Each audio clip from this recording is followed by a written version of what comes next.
स्पष्ट करते हैं। आइए देखते हैं कि विरोधाभास का अर्थ क्या होता है।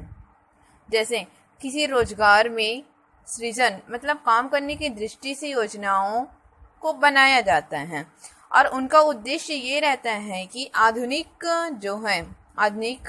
क्षेत्र के अंतर्गत उन्हें कार्य करना रहता है। लेकिन उद्देश्यों में विरोधाभासा का अर्थ ये मान सकते हैं कि जैसे दो उद्देश्यों को एक साथ हम लेकर नहीं चल सकते।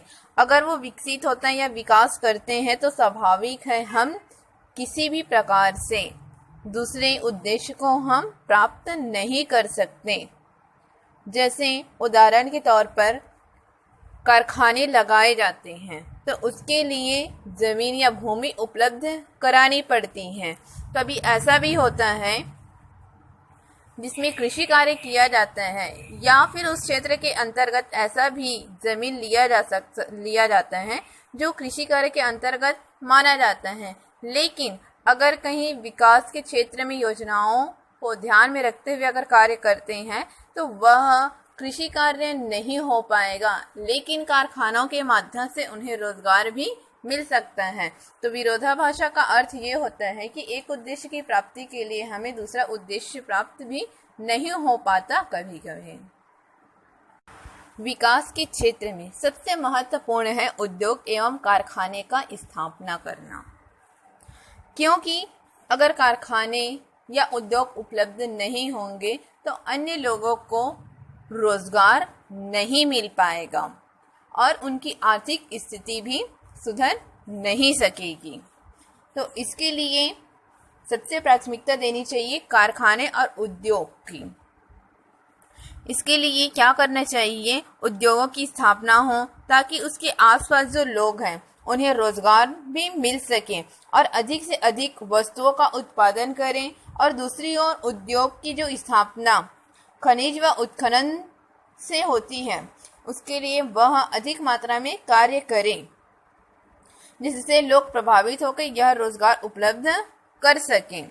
लेकिन इसकी समस्या यह है कि वह विस्थापन हेतु तो मजबूर होकर करना पड़ेगा, क्योंकि अगर उन्हें जमीन उपलब्ध नहीं होगी कृषि के लिए तो वो रोजगार के लिए कारखानों में कार्य करेंगे ही।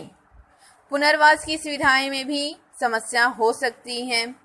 उन्हें अपनी संस्कृति एवं आजीविका से भी बेदखल किया जा सकता है, क्योंकि अगर कहीं उस क्षेत्र के अंतर्गत उसकी जमीनें आ जाती है तो उसे क्या करते हैं, उस जमीन में कारखाने बनाए जाते हैं और उन्हें रोजगार के रूप में आर्थिक स्थिति के लिए आय दिया जाता है।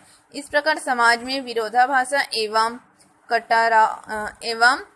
टकराव की स्थिति निर्मित की जाती है।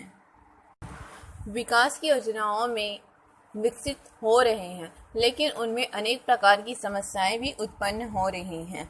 जैसे उड़ीसा में कोयला, बॉक्साइट और लोहा अयस्क का उपयोग अधिक किया जा रहा है, जिसके कारण यह लगभग 45 इस्पात संयंत्र लगाए गए, जिसके माध्यम से उस क्षेत्र के निवासियों को अपनी भूमि विस्थापित होने से डर रहे हैं और वह विगत वर्षों से इस्पात कारखानों की स्थापना से उनकी सैकड़ों एकड़ जमीन जो है उपजाऊ संबंधित भूमि है वह कारखानों के अंतर्गत लग गया, जिसके अंतर्गत उन्हें अनेक समस्याएं उत्पन्न हो रही हैं।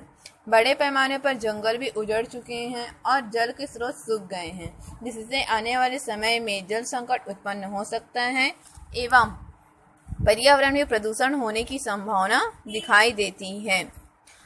और मजदूरी के लिए वह भटकना भी पड़ सकते हैं, क्योंकि जमीन के अभाव में उन्हें पता या आसपास के नियमित रोजगार नहीं हो पाने से साथ ही उनकी संस्कृति और जीवन शैली भी प्रभावित होने लग गई है।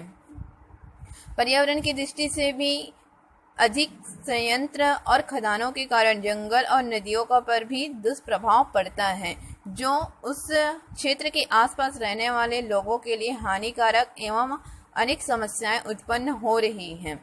भारत सरकार ने तो पर्यावरण मंत्रालय में कुछ उद्योगों की जमीन अधिग्रहण प्रक्रिया को रोकने का निर्देश भी दे दिया है। इस प्रकार विरोधाभासा उद्योग के अलावा अन्य क्षेत्रों में भी इस प्रकार की समस्याएं दिखाई दे रही है।